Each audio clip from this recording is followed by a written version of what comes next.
Salut à tous, c'est Mirai. Aujourd'hui la famille, on va voir ensemble 4 animés isekai où plusieurs filles tombent amoureuses du héros. C'est parti.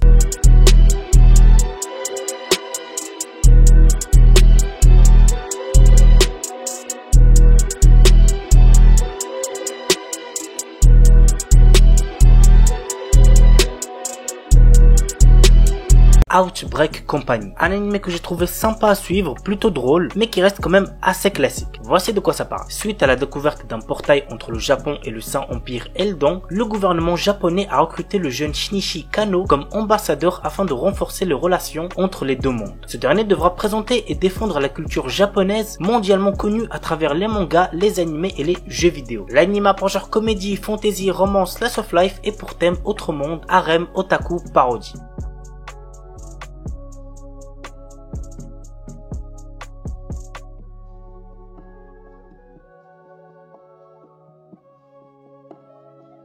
Oredake Hairiru Kakushi Donjon Kasuri Kitaite Sekai Saikyo. Une légende raconte qu'il existe un donjon caché renfermant des trésors et des objets rares. Troisième fils d'une famille noble ayant été ruiné, Nor, notre héros, a aussi perdu son travail. Il acquiert alors une compétence lui permettant de créer, d'attribuer et de modifier d'autres compétences. Pour l'utiliser, il doit accumuler des points en effectuant des tâches telles que manger des repas délicieux ou séduire de jolies filles. L'anime a pour genre action, aventure, comédie, ecchi, fantasy et pour thème harem magie.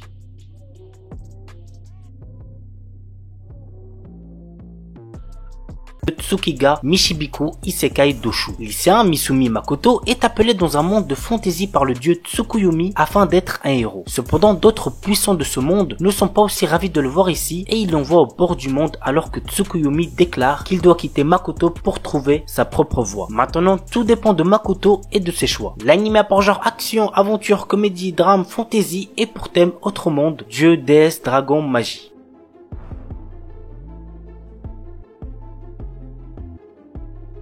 Kyokyoko Shinkashita. Hiroshi Yuki, un lycéen ennuyeux, a obtenu le RPG Polar Quest à la suite d'une étrange succession d'événements. Le jeu, réalisé à l'aide de la meilleure technologie, fait honneur à ses réputations de réalisme ultime. Les graphismes, le comportement des PNJ, l'odeur des plantes et des arbres ou encore la brise qui vous caresse le visage. Tout est si réaliste que cela en devient insupportable. De plus, le joueur doit compléter plus de 10 milliards de quêtes pour terminer le jeu. En rajoutant à ça le fait que si on se blesse, cela met plusieurs jours à guérir, le jeu en devient presque impossible à terminer. Nous allons donc suivre ce lycéen qui veut essayer de terminer un jeu trop réaliste avec comme seule récompense le sentiment d'accomplissement.